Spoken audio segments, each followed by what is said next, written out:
ஆண்மை குறைவை பற்றி கேள்விப்பட்டிருப்பீங்கன்னு நினைக்கிறேன், அப்படி தானே? இந்த ஆண்மை குறைவு எதனால் வருது தெரியுமா? எதனால் வருது அப்படின்னா, இந்த டெஸ்டோஸ்டிரோன், இது கேள்விப்பட்டிருக்கீங்களா? இந்த டெஸ்டோஸ்டிரோன் அளவு குறைவாக இருக்கிறதுனால தான் இந்த ஆண்மை குறைவு பிரச்சனை வருது. சரியா? டெஸ்டோஸ்டிரோன் குறைபாடுக்கு முக்கியமாக 4 காரணம். முக்கியமாட்டு 4 காரணம். ஒன்று சுகர், இன்னொன்று ப்ரெஷர், இன்னொன்று கெட்ட கொலஸ்ட்ரால், இன்னொன்று ஃபேட்டி லிவர், இன்னொன்று விட்டமின் டி சத்து குறைபாடு, இன்னொன்று உடல் பருமன். இதெல்லாம் சொல்லுங்க. சுகர், ப்ரெஷர், கெட்ட கொலஸ்ட்ரால், ஃபேட்டி லிவர், உடல் பருமன், வேற என்ன சொன்னேன்? விட்டமின் டி சத்து குறைபாடு.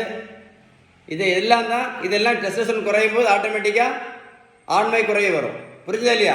ஸோ நான் இப்போ சொன்ன எல்லா நோயும் சரி பண்ணணும்னா என்ன பண்ணணும்? என்ன பண்ணணும் சொல்லுங்க. சுகர், பிபி சரி பண்ண என்ன பண்ணணும்?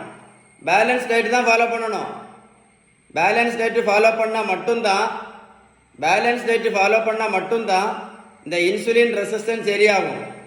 இது சரியானாதான் நான் சொன்ன நோய்கள் எல்லாமே சரியாகும். எது? ஃபேட்டி லிவர், சுகர், ப்ரெஷர், கெட்ட கொலஸ்ட்ரால், உடல் பருமன், இதெல்லாம் சரியாகும். இது சரியானா மட்டும்தான் என்ன ஆகும்? ஆண்மை குறைவு பிரச்சனை குணப்படுத்த முடியும். இல்லாம காக்கா லேகியம், குருவி லேகியம் சாப்பிட்டுலாம் எந்த பிரயோஜனமும் கிடையாது. புரிஞ்சுதா இல்லையா? நான் சொன்ன இன்ஃபர்மேஷன் உங்களுக்கு யூஸ்ஃபுல்லாக இருக்கும்னு நினைக்கிறேன். இந்த பெரியவங்களுக்கு பாருங்க, 42 கிலோ வெயிட் குறைச்சிருக்கேன். 128லேருந்து 86 கிலோ. புரோட்டீன் பவுடரும் கொடுக்கல, மாத்திரையும் கொடுக்கல, ஜூஸும் கொடுக்கல, ஊசியும் போடல. இவங்களை போய் ரோட்டில் போய் நான் ஓடக்குன்னு சொல்லலை. நான் கொடுத்தது எல்லாமே ஒன்லி பேலன்ஸ்டு டயட்.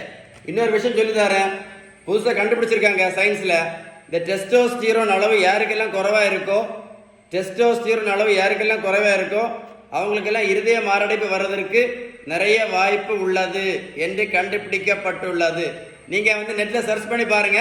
நான் சொன்ன இன்ஃபர்மேஷன் கரெக்டாக இருக்கும். கரெக்டாக இருந்தால் கமெண்ட்ஸில் OES டைப் பண்ண மறந்துடாதுங்க.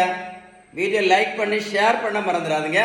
இந்த டெஸ்டோஸ்டிரோன் குறைபாடு இருக்கவங்களுக்கு ஹார்ட் அட்டாக் வர்றதுக்கு நிறைய வாய்ப்பு இருக்குது அப்படின்னு உங்கள் நண்பர்களுக்கு கண்டிப்பாக சொல்லிக் கொடுங்க. சரியா? Stay tuned.